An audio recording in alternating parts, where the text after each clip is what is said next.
हाय, hello, नमस्ते। आप सभी का स्वागत है रूह को कपा देने वाली भूतिया कहानी में। आज मैं आप लोगों के सामने बहुत ज़्यादा डरावना और दर्द भरी कहानी लेके आई हूँ। आज की जो स्टोरी है इसमें आप एक दो आत्माओं का सामना नहीं करेंगे, पूरे के पूरे 16 आत्माओं का सामना करेंगे आप। एक घर परिवार को इन आत्माओं ने यूं चुटकियों में बर्बाद कर दिया। आत्माएं जो है वह एक साथ आईं और ऐसा विकराल रूप धारण की कि सामने वाले का हार्ट अटैक के मारे जान चला गया। आज की जो कहानी है यह बहुत ज़्यादा खतरनाक है। मैंने इस टाइप की कभी भी भूतिया कहानी आपके साथ शेयर नहीं किया है। जब आप इसे कंप्लीट सुनोगे देन आपको भी समझ में आएगा कि वे सारी आत्माएं एक साथ क्यों अटैक बोली। वह आत्माएं आई तो आई कहाँ से? मतलब यह कि एक आत्मा से अगर आपका सामना हो जाए तो आपकी हालत खराब हो जाए। सोचो जरा, 16 आत्माएं आए, वो भी ताकतवर आत्मा। जो निर्दोष आत्माएं होती है ना, उनके पास अपार शक्ति होती है। वह आत्माएं क्या क्या कर सकती है? आज की कहानी, हाँ जी दोस्तों, बहुत ही ज़्यादा दिलचस्प वाली है। तो चलिए बिना देर के कहानी को स्टार्ट करते हैं। किसी गांव में एक फैमिली थी, मिडिल क्लास फैमिली थी, और यह कहानी बहुत पहले की है। मतलब डॉक्टर वगैरह भी कम होते थे एंड पुलिस वगैरह भी कम था। उस समय एक परिवार के अंदर कंचन नाम की बहू थी। कंचन शादी करके आई तो उनकी सासू माँ चाहती थी कि उनको बेटा हो, बट कंचन ने बेटी को जन्म दिया। जब लड़की हुई तब उन लोगों का मन थोर हो गया, तो उन लोगों ने डिसाइड किया कि जो लड़की पैदा हुई है उसे हम लोग इस दुनिया से हटा देते हैं, नेक्स्ट टाइम लड़का होगा। पहली बार लड़की हुई है, इसका मतलब यह लड़की हमारे लिए पनौती है। लड़की है मतलब इसको तिलक उलक देना पड़ेगा, शादी वादी करना पड़ेगा, यह बर्बादी का जड़ है, इसे तुरंत हटाओ। जो लड़का था मतलब कंचन का पति जिगर, वह एकदम शांत था। उसने अपनी माँ के खिलाफ जाके कोई भी आवाज नहीं उठाया और उसने अपनी बेटी को बचाने की बिल्कुल भी कोशिश नहीं किया। कंचन की सासू माँ ने उस बेटी को यानी उस छोटी सी बच्ची को बहुत ही बेरहमी तरीके से मारा। मैं आपको बता दूं कि गांव में जो गाय भैंस वगैरह होते हैं, जिस बर्तन में खाना खाते हैं उसको भोजपुरी में नाद बोलते हैं। अब हिंदी में क्या बोलते हैं मुझे पता नहीं है। वह नाद गोल सा होता है और सीमेंट वगैरह का बना होता है, बहुत ही मजबूत होता है, गहरा होता है, जिसमें चारा वगैरह डाल सके, पानी वगैरह दे सके। उस नाद में उस बूढ़ी औरत ने क्या किया कि पूरा नाद पानी से भर दिया और उस छोटी सी बच्ची को उस नाद में ले जाके डाल दिया। बच्ची का दम घुटने की वजह से उसको सांस नहीं आ रहा था। नॉर्मल सी बात है, पानी में किसको सांस आता है। वह बच्ची दुनिया छोड़ दी। यहाँ पर कंचन बहुत ज्यादा रोई, चिल्लाई, अपने पति का पैर छान ली, बोली कि प्लीज बचा लीजिए, बचा लीजिए। लेकिन जिगर कुछ भी नहीं बोला। और कंचन की सासू माँ एक तरह से कहे तो चंट थी, उसको थोड़ा भी दया वगैरह नहीं आता था। वह किसी को कुछ भी बोल देती थी, किसी को मार पीट देती थी। यहाँ पे उसने बहुत बड़ा कांड किया था। और कंचन जो थी वह घर में रहने वाली औरत, वह कभी बाहर निकल नहीं पाती, लोगों से मदद मांग नहीं पाती, किसके पास जाती, क्या बोलती। और जो मैके वाले थे वह साल में कभी कभार मिलने आते थे, बट मैके वाले भी कुछ नहीं कर सकते थे, क्योंकि शादी हो जाने के बाद से ससुराली घर होता है, जैसा ससुराल वाले बोले वैसा चलना होता है। यह पहले की सोच थी, मतलब मैं अभी ऐसा नहीं बोल रही हूँ। तो यहाँ पे कंचन को चुप होने के सिवा कुछ दूसरा ऑप्शन था नहीं, वह औरत चुप हो गई। फिर अगले साल कंचन दोबारा प्रेग्नेंट हुई और वह भगवान से प्रेयर कर रही थी कि भगवान इस बार बेटा देना, ताकि ये लोग खुश हो जाए और मेरे बच्चे को कुछ भी ना हो, बस एक ही दो, लेकिन लड़का दो। लेकिन भगवान ने कंचन का बिल्कुल भी नहीं सुना। उसको फिर से बेटी हुई और जो प्रोसेस उन लोगों ने पहली बार किया था वही चीज इन लोगों ने दोबारा किया। दूसरी वाली बच्ची का भी इन लोगों ने जान ले लिया। ऐसे करते करते 14 बच्ची का इन लोगों ने जान मारा, जिगर और जिगर की माँ। 14 बार वह औरत यानी कि कंचन बहुत रोई गाई चिल्लाई, लेकिन उसका किसी ने भी नहीं सुना। उसका जो शरीर था ना वह सोचते सोचते हो जाता ना, टेंशन की वजह से। अगर किसी का बच्चा इस दुनिया को छोड़ के चला जाए तो सोचो उस माँ के ऊपर क्या बीतेगी। वह औरत अपने 14 बच्चा खो चुकी थी, इसीलिए वह हमेशा गम में रहती थी। उसका शरीर टूट चुका था, उसके अंदर कुछ भी नहीं था, लेकिन उसका जो पति था वह मानने के लिए तैयार नहीं था। वह और बच्चा चाह रहा था। वह उस दिन जाके रुकता जिस दिन कंचन को लड़का हो जाता। अगर लड़की होगा तो उसके साथ फिर ये लोग यही करेंगे। कंचन भी थक चुकी थी भगवान से मांग मांग के। उसको नहीं समझ रहा था कि क्या करे। 14 बार बच्चियों का जान जाने के बाद से फिर से कंचन एक बार और प्रेग्नेंट हो जाती है। यहाँ पर कंचन के बॉडी में क्या था किसी को पता नहीं चला।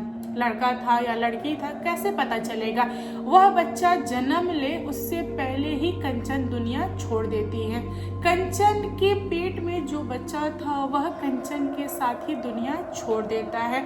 यहाँ पर घर में रोना पीटना वगैरह चालू हो गया और गांव वालों को यह बताया गया कि बच्चा होने वाला था और डिलीवरी के टाइम पे कंचन दुनिया छोड़ दी और चलिए अंतिम संस्कार वगैरह किया जाए। गांव वालों को बिल्कुल भी भनक नहीं था कि कंचन की सासू माँ ने 14 बच्चे मारे हैं। कंचन की सासू माँ अड़ोस पड़ोस गांव वालों को बोलती थी कि मेरी जो बहू है उसे तबीयत खराब रहती है, वह मैके से ही ऐसी आई है, उसके घर वालों ने उसका ध्यान नहीं रखा है, बीमार बहू मुझे मिल गई है, मैं सोच रही हूँ अपने बेटे की दूसरी शादी कराने के लिए क्योंकि इतना साल हो गया कंचन आई है बच्चा नहीं कर पा रही है। मतलब कंचन की सासू माँ ने एक अलग कहानी गढ़ा हुआ था पूरे गाँव समाज के सामने। गाँव वालों को भी भनक नहीं था, उन लोगों को डर होगा कि गांव समाज क्या बोलेगा। तो इस तरह से कंचन की जो जिंदगी थी वह खत्म हो गई। कंचन का अंतिम संस्कार भी हुआ और कुछ महीने बीत जाने के बाद से जिगर की दूसरी शादी की प्लानिंग स्टार्ट हो गई। जिगर की माँ चाहती थी कि उनके बेटे की दूसरी शादी हो और वह मन ही मन में खुश थी कि चलो अच्छा हुआ, पहली वाली बहू दुनिया छोड़ दी, कहीं दूसरी वाली आए तो बेटा हो जाए। उनके दिल दिमाग में यही चल रहा था और जिगर की शादी फिक्स भी हो गई। उसकी शादी होने ही वाली थी कि एक दिन बहुत बड़ा कांड हो गया। किसी ने सोचा नहीं था कि जिगर के साथ यह चीज होगा, लेकिन हो गया। पता नहीं कैसे जिगर ने खुद को लटका लिया था। होना क्या था, गांव वालों को जब पता चला तो गांव वालों ने मिल के जिगर का अंतिम संस्कार वगैरह किया और यहाँ पर जिगर की माँ एकदम अकेले पड़ गई गांव में, घर में। अब जिगर की माँ का ध्यान कौन रखे, वह बूढ़ी हो चुकी थी और गांव वाले कुछ कुछ दे देते थे खाने के लिए, उनका धीरे धीरे टाइम ऐसा ही कट रहा था। वह औरत मतलब हर रोज कुछ कुछ ऐसी हरकतें करती थी कि किसी को समझता नहीं था कि यह बूढ़ी औरत क्या कर रही है। लोग बोलते थे कि जवान बेटे को खोने के बाद से माँ का यह हाल हो गया है, वह औरत पागल हो गई है। लेकिन जिगर की माँ का ध्यान कोई कब तक रखेगा। जिगर की माँ खुद में बड़बड़ाने लगी और वह गांव वालों को बताने लगी कि मुझे ना बहुत सारे लोग दिखाई देते हैं। जब कोई पूछता था उस बुढ़िया से कि बताओ बूढ़ी माँ तुमको क्या दिखाई देता है, तो वह बोलती थी कि मुझे ना छोटे छोटे बच्चे दिखाई देते हैं, 13-14 बच्चे हैं जो दिखाई देते हैं। एक बड़ी औरत है जो उन बच्चों को प्यार करती है, खिलाती है, वो भी दिखाई देती है। वह औरत पेट से है, उसके पेट में एक बच्चा है और हमें पता चलता है परछाई के द्वारा, और उसके गोद में एक बच्चा है उससे थोड़ा बड़ा, एक 2 साल का बच्चा है, एक 3 साल का है, एक 5 साल का है, ऐसे करते करते 14-15 साल की एक बेटी है जो सबसे बड़ी है। मतलब इस तरह से मुझे बहुत सारे परछाई दिखाई देते हैं। गांव वाले समझ नहीं पाते थे कि यह औरत कहना क्या चाहती है। गांव वाले बोलते थे कि दिमाग से ना यह हिल गई है और इनको इनकी हालत पे छोड़ दिया जाए। वह बूढ़ी औरत अपने घर में खुद को बंद करके रखती थी और अंदर से इतना चिल्लाती थी कि अड़ोस पड़ोस का सोना और जीना हराम हो गया था। जितने भी पड़ोसी थे वे लोग गेट तोड़ के घर के अंदर घुसे, तब उन लोगों को पता चला कि एक कोने में बिना कपड़े की वह बूढ़ी औरत पड़ी हुई है और उसके शरीर पे बहुत तरह के निशान हैं, जैसे कि किसी ने दांते काटा हो, दांत गड़ाया हो, मारा हो, पीटा हो, इस टाइप के पूरे निशान पड़े हुए थे। लोगों ने बूढ़ी औरत को बाहर निकाला। उसके बाद पंचायत में यह बात हुआ कि इनका क्या किया जाए, यह सारे निशान कहाँ से आए।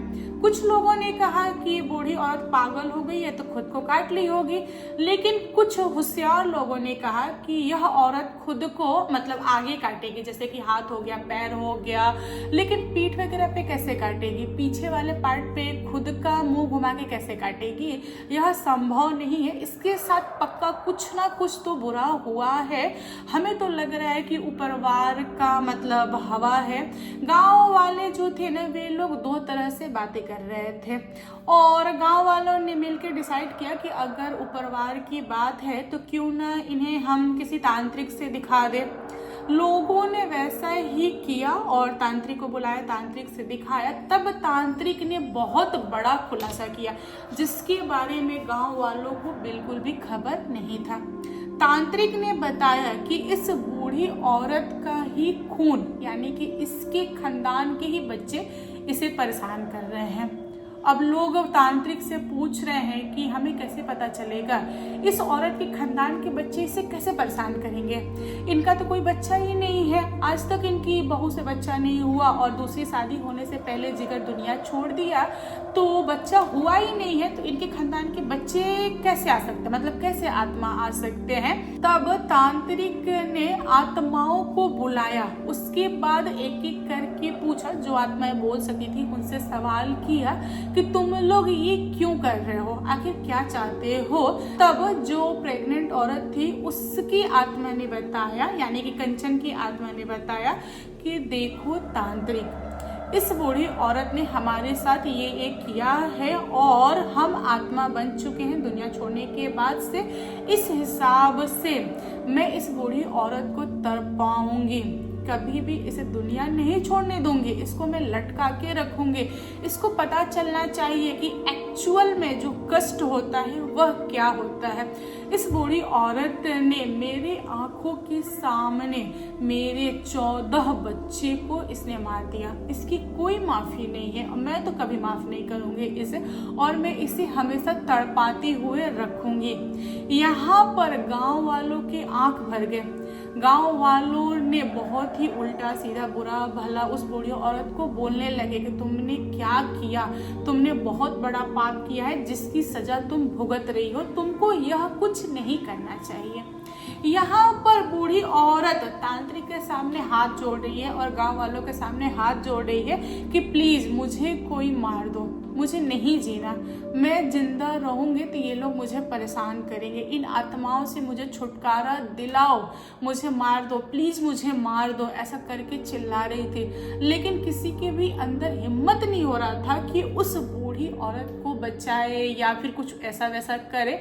सारे लोग बोले कि जो जैसा करता है वैसा भरता है और हमें इस मैटर में पढ़ने की जरूरत नहीं है, हम लोग अपने अपने घर जाते हैं। लोगों ने उसे उसकी हालत पे छोड़ दिया। तांत्रिक ने बहुत कोशिश किया कि उस बूढ़ी औरत को बचा सके, लेकिन वह भी फेल हो गया। वह उन 16 आत्माओं के सामने क्या कर सकता था।